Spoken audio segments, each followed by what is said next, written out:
Somewhere in the far western Pacific, thousands of kilometers from the nearest major city, there is an island most people have never heard of. It is called Yap.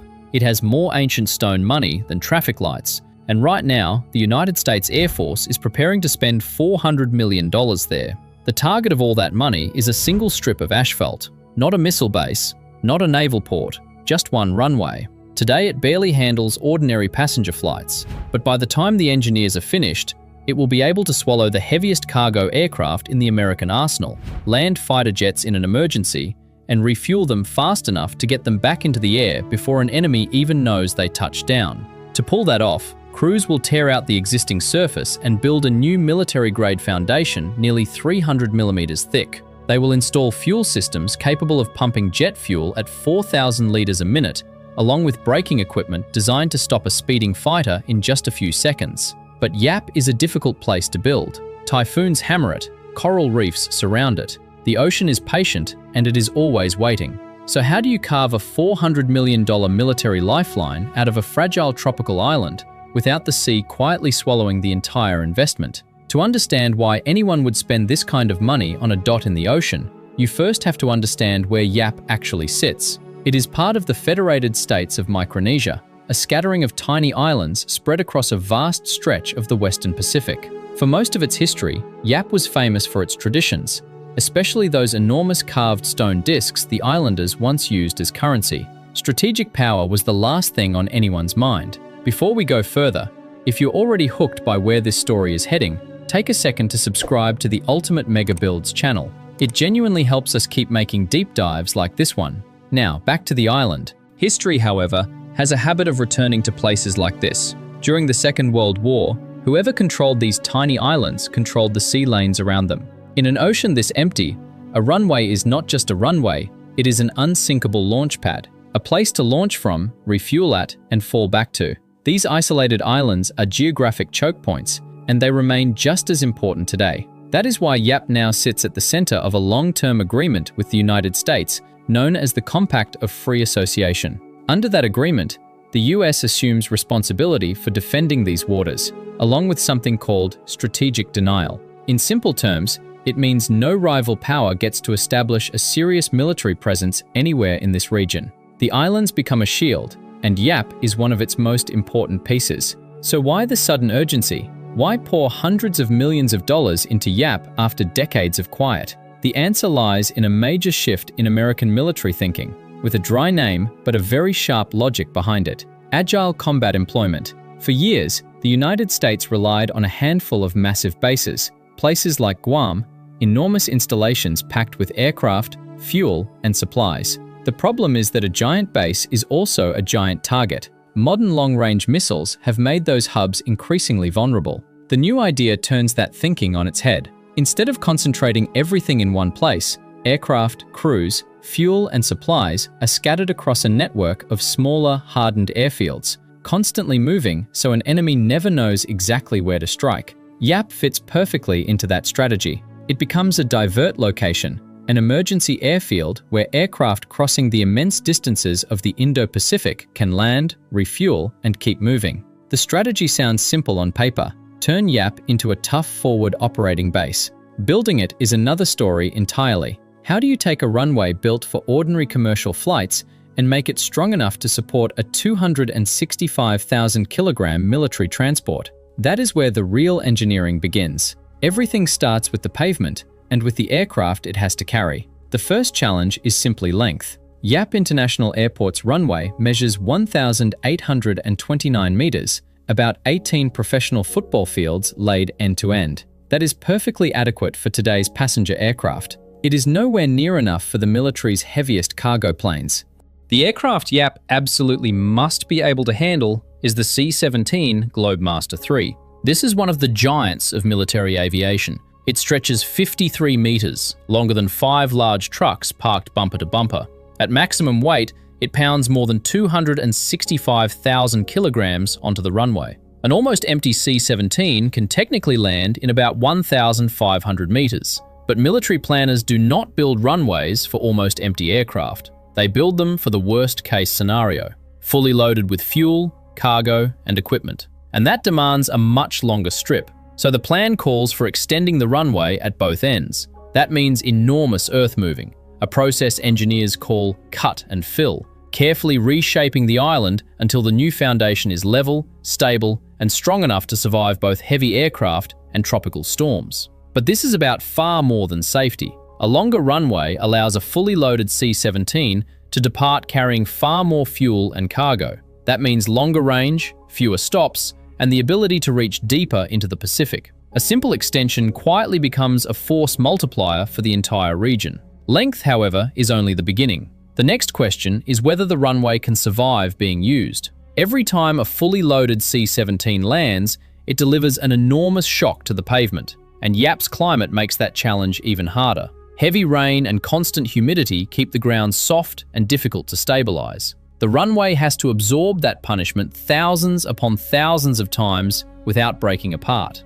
Engineers measure that durability using something called the pavement classification number. It tells pilots and commanders exactly how much weight the runway can safely support. For YAP, the Air Force has set an ambitious target. The new runway must survive 50,000 C-17 takeoffs and landings before the pavement begins to reach the end of its design life. Meeting that standard requires far more than a simple layer of asphalt. Military engineers calculated that the pavement must be nearly 300 millimeters thick. Stack 3 coffee mugs on top of one another, and that is roughly the depth of the reinforced asphalt and concrete beneath every aircraft wheel. That single number creates another challenge entirely. Out here, distance is the Pacific's greatest weapon. Every truckload of aggregate, every paving machine, every piece of equipment, and every ton of construction material has to defeat the ocean before it can even begin building the runway. Thousands of kilometers of open sea separate YAP from the industrial world.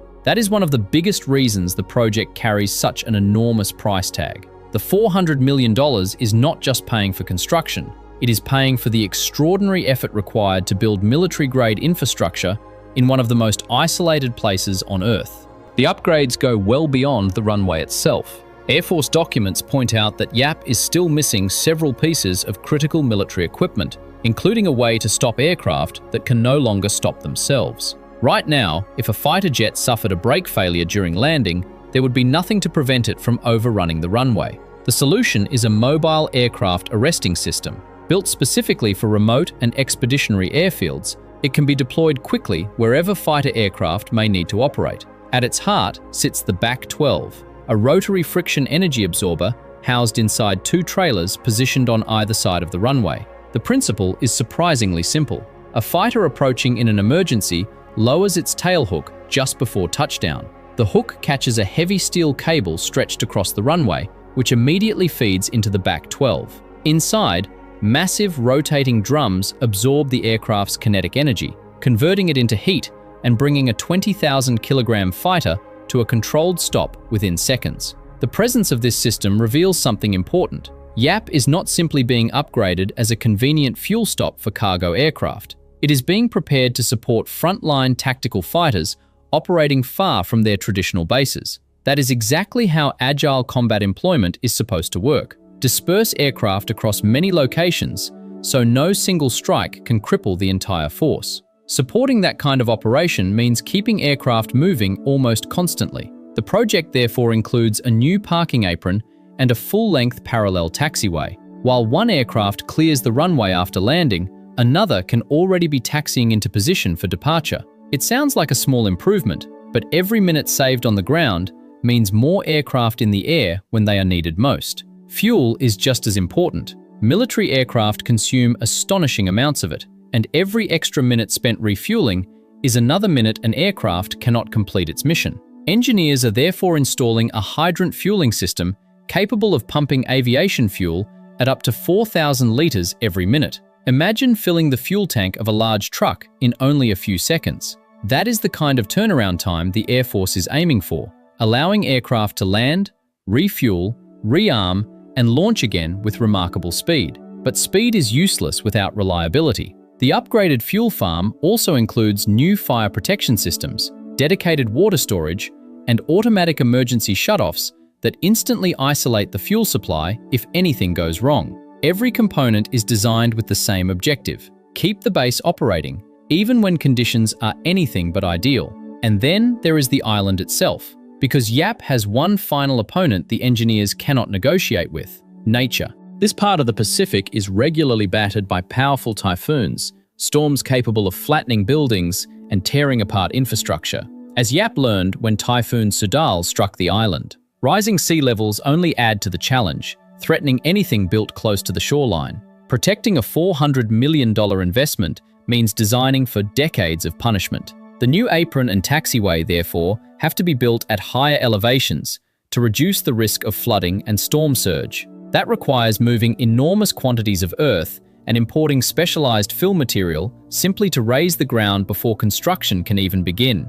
Every additional meter becomes another layer of protection against the ocean. But nature is only half the challenge. Yap is also one of the most environmentally fragile places in the Pacific. Its coral reefs, mangrove forests, and traditional fishing grounds are not simply beautiful landscapes. They are essential to the island's way of life. Extending the runway requires massive cut and fill operations, and without careful planning, rain could wash sediment straight into the surrounding lagoon. A single mistake would smother coral, damage marine ecosystems, and threaten resources that local communities have depended on for generations. That is why erosion barriers, drainage systems, and sediment controls are just as important as bulldozers and paving machines. Building a military runway is only part of the mission.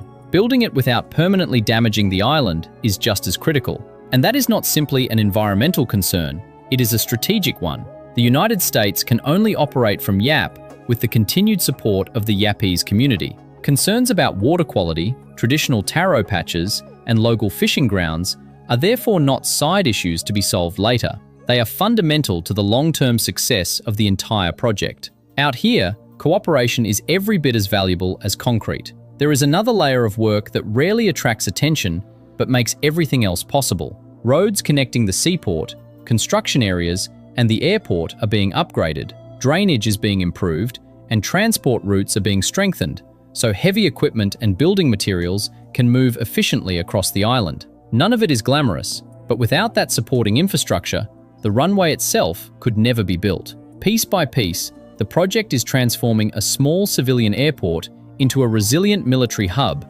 capable of operating in one of the most isolated and demanding environments on Earth. So what does all of this ultimately add up to? And what does it mean for the people who suddenly find themselves living beside one of America's newest strategic assets? The total cost of the Yap International Airport upgrade is estimated at $400 million. The project begins with an initial $96 million investment focused on extending the runway, but Yap is only one piece of a much larger strategy. Across the Federated States of Micronesia, the US Department of Defense plans to invest up to $2 billion in strategic infrastructure under the Compact of Free Association. For Yap itself, the transformation will happen surprisingly quickly. Once construction is complete, the airport is expected to support regular operations by heavy cargo aircraft and tactical fighters, while hosting recurring military exercises throughout the year. What was once a quiet regional airport will become an active link in one of the world's most important military networks. For the United States, the objective is clear: strengthen deterrence, complicate an adversary's planning, and maintain freedom of movement across the Pacific. But the project does not look the same from every perspective. For the people of Yap, the arrival of a strategic military facility brings understandable questions. How will increased military activity affect daily life? Can centuries-old traditions coexist with a rapidly growing defense presence? And can an island known for its culture and natural beauty remain the same once it becomes an essential part of global military strategy? That is the quiet tension running beneath this entire project. $400 million of concrete, steel, fuel systems, and engineering expertise are transforming an ordinary civilian runway into one of America's newest strategic footholds in the Pacific. Yet for the people who call Yap home, it will always be far more than a military asset. It is their island. The next time tensions rise in the Pacific, aircraft responding to the crisis may not launch from Guam, Hawaii, or even Japan. They may launch from an island that, until recently, almost nobody outside Micronesia had ever heard of. A quiet runway in the middle of the world's largest ocean is becoming one of the most strategically important pieces of infrastructure in the Pacific, hidden in plain sight. If you enjoyed this deep dive into one of the Pacific's most ambitious engineering projects, Don't forget to like the video and subscribe to Ultimate Mega Builds for more stories where engineering, geopolitics, and mega projects collide. Turn on notifications so you never miss a new episode, and let us know in the comments, would you have expected a tiny island like Yap to become one of the most strategically important airfields in the Pacific?